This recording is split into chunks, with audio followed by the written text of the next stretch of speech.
Okie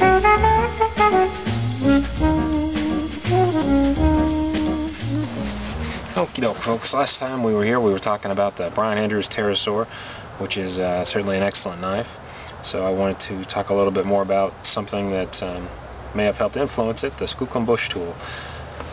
This is just a really impressive knife, and certainly has been on the tips of most people's tongues since it came out. This was largely influenced by the design characteristics of what a good bush knife should be by Morris Kachansky. He certainly knows a bit more about anything bushcraft than I do. So this is, it's always impressive to see that come to life.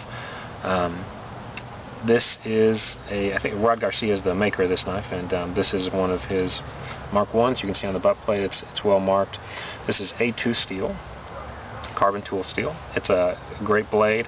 These are natural micarta. It's got two kind of lanyard holes here, obviously not for use with the lanyard necessarily, and then 3 pins, and pretty solid contours from the profile. It's a straight back spine. Sometimes I like a little bit of curvature in my spine, but this still is quite comfortable, and relatively straight back blade. I'm not sure if you can see this, but there's actually a slight drop here by maybe 2 degrees, very slight. And also just a wicked slicer. He ships these knives well polished. These grinds are not rough. This is not machine marked still. He puts some work into making these things sharp before he ships them. That edge just feels like, if you'd spend an hour sharpening on some Japanese water stones, something like that, and then stropping it a little bit, even though I haven't seen any presence of a secondary bevel except where I've stropped it.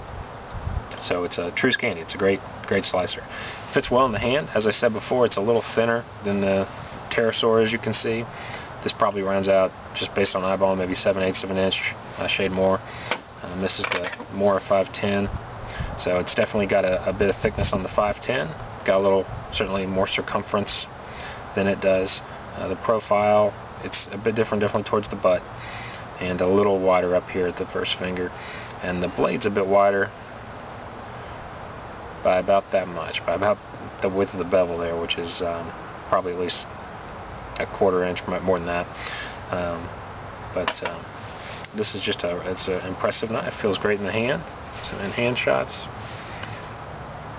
It's a good blade. This is based on the simplicity of these curves. It works extremely well in every grip you can, when you use something in, a good side grip, standard kind of a hammer grip, reverse grip. If you're doing some draw cuts, this is just very versatile.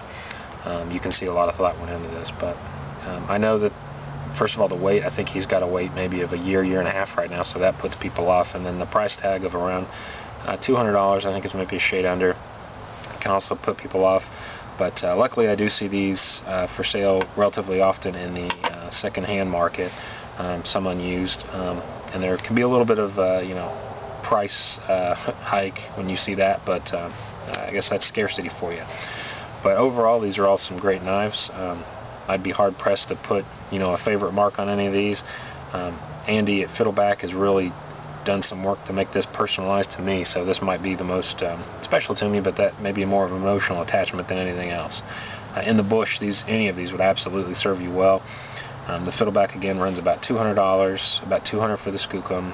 I think Brian's is maybe $160, $170, so a little cheaper than the others, and then the Mora is a whopping $10. So there is a reason that this is recommended and used by so many folks. But if you just want something a little more special, a little more comfortable for long-term use, and want to search for one knife, I think any of these make excellent users.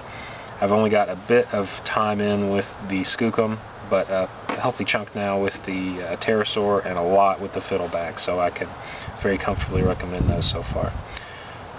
That's about all I got, so I'll see you all next time. Thanks.